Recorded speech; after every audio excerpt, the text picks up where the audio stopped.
Yo, what's going on? It's Fuego here, and today I'm going to be playing the most toxic deck in Clash Royale. And as you guys can see, I have the Evo Battle Ram, Evo Megaknight, and the Prince. Not to mention that we also have Inferno Dragon Freeze combo, so this deck has a lot of, honestly, just scary cards in its arsenal, so we're going to be taking advantage of that today, and this is actually the number 3 deck in the world. You heard me correctly. Somehow this deck is so good that someone's managed to get top 5 with it, which is honestly impressive in itself, but I knew I had to give it a try, see what this is about, man. So that's what we're doing today. And also, as you can see, this deck does run the Royal Chef Tower Troop, which is not a super popular tower troop, but it has been seeing some more usage as time has gone on.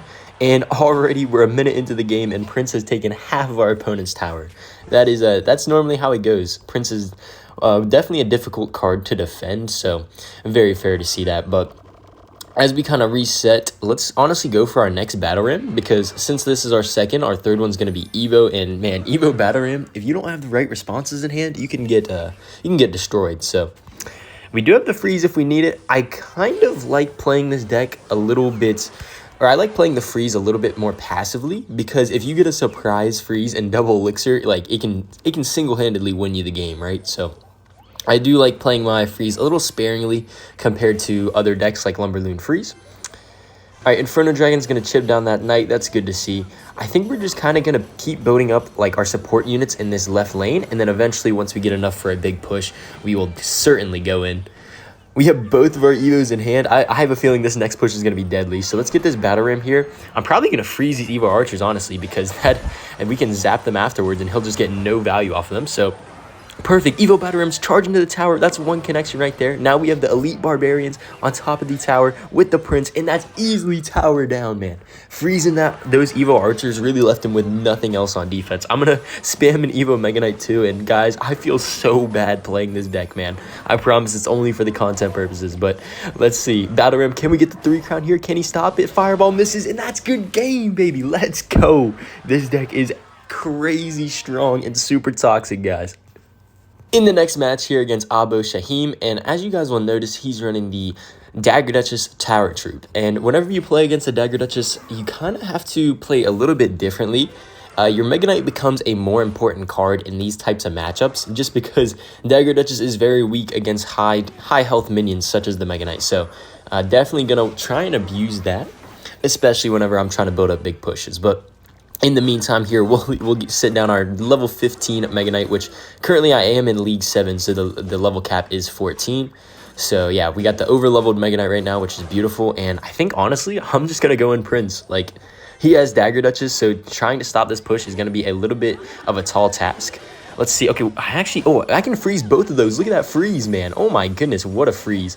And now he has to defend a Megaknight, a Prince. He's already used 7 elixir. Lumberjack comes down, but that is not nearly enough. That's going to be easy tower down with the Prince here. And guys, we're not even a minute into the match. What is this? Like, what am I witnessing right now? This is crazy. I think I'm going to zap here, and we got the Battle Ram on top of tower. He does defend, so he's not going to get 3 crown just yet, but man, I will take that. His King Tower is down to 319 on the basically first push of the game, right? So that is insanity. But let's see here.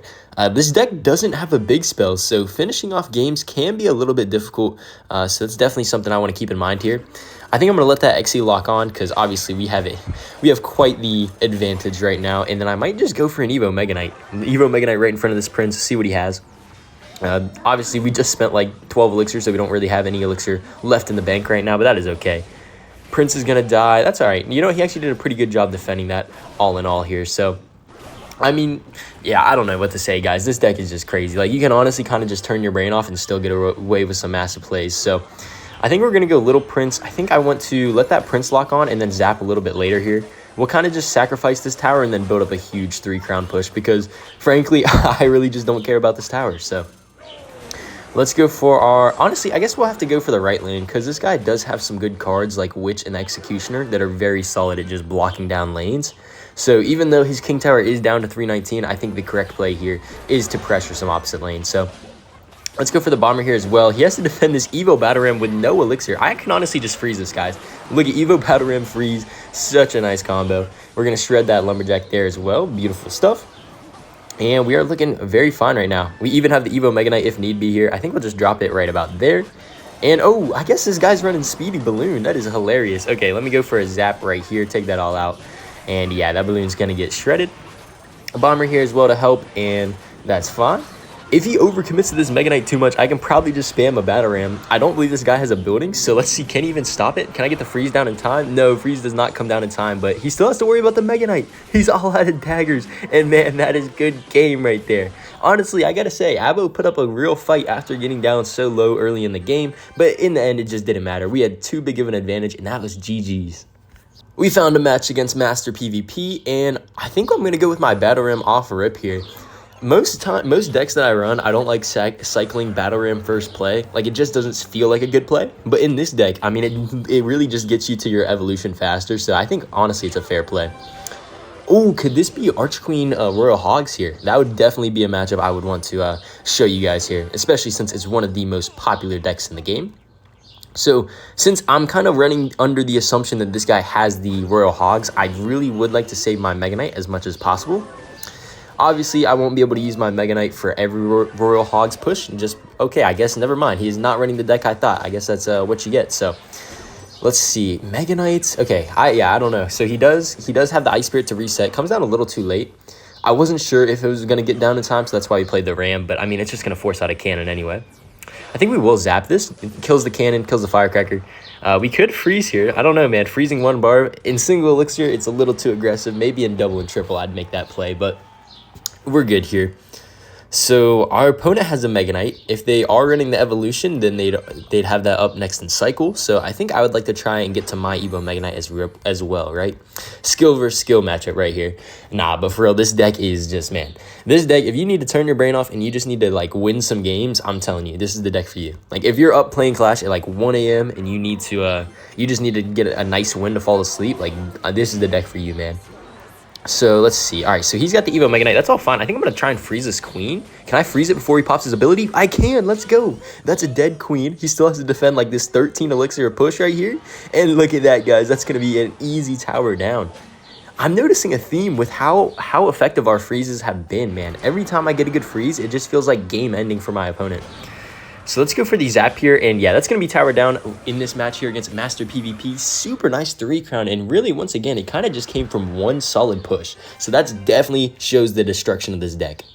In the last match against Sergio, I'm going to start off cycling my bomber here. And do you guys ever have like a guilty pleasure deck? Because I'm not sure if this would be mine. Honestly, I'd say mine's probably Goblin Giant Sparky, but I'd say a guilty pleasure deck is kind of a deck that you just play and you know it's not the best deck, you know it's not the most skillful deck, but man, it is fun to play. So for me, it's Goblin Giant Sparky E-Barbs. That's definitely my guilty pleasure deck.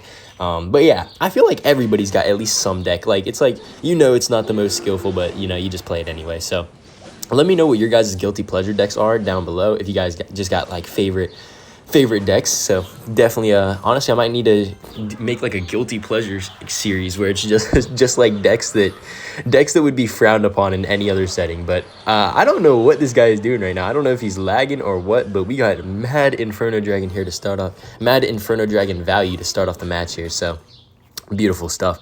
And matter of fact, since his Pekka is out of hand, I think I'm just going to go Prince the Bridge. We could zap here as well. I think I'll probably opt not to. All right, Prince gets leveled up too. I could always zap this. Okay, I think I'm going to zap this here, try and catch him off guard. Nah, zap did not come through in time, but that's all right. Still a very solid lead for us here with 30 seconds left until double. So the nice thing in this matchup here is that since our opponent, even though our opponent is running the Pekka and the reset to the Inferno Dragon, being the zap, we still have the freeze. So even if we get caught in a bad situation with a low HP Inferno Dragon, maybe, just maybe, the freeze can save the day once again. So let's see how this one plays out. We got the level 15 mini Prince. Probably not going to pop my ability. Yeah, I don't think popping the ability is the greatest here, so we'll just kind of let that go. Was contemplating a freeze, but I think I'll actually freeze on defense, guys. Look at this. Check out this freeze. What do you guys think about this freeze, man? It kind of kills the Spirit Goblins, damages the Wizard, so we probably only take 1 or 2 shots. Honestly, I think that was a pretty valid freeze. So we have the Prince coming down. Does he Pekka here? What is he? No, he goes for the Valk, but he was indecisive and gets it down too late. Plays it too low. Beautiful stuff for us. Great connection. And now we have damage in both lanes, guys. I get the Megaknight down just in the lick of time to get that buff, which is perfect. He goes in for some Ram Rider shenanigans on the right side. Bomber's going to clean all that up. And now, guys, he is in trouble. He just uses Zap as well. Okay, this Inferno Dragon is going to be deadly for him. The Wizard and the Zap are out of hand. I have no idea how he stops his right lane. I'm going to hover my freeze too. Yeah, because these are two great cards to freeze with. We got the Evo Barbarians. We got the Inferno Dragon as well. I'm going to Zap here. And does he lose both towers here? It's going to be close. We got the Little Prince on the left. Right tower does fall. I don't think we can get the second one in time, but that doesn't matter, man. Still a very, very impressive victory right there to end off the video against Sergio. So GG's, well played. But that's going to do it all for this one, guys. So thank you so much for tuning in. Make sure to subscribe if you guys enjoyed, and I'll catch you guys in the next video. Peace out.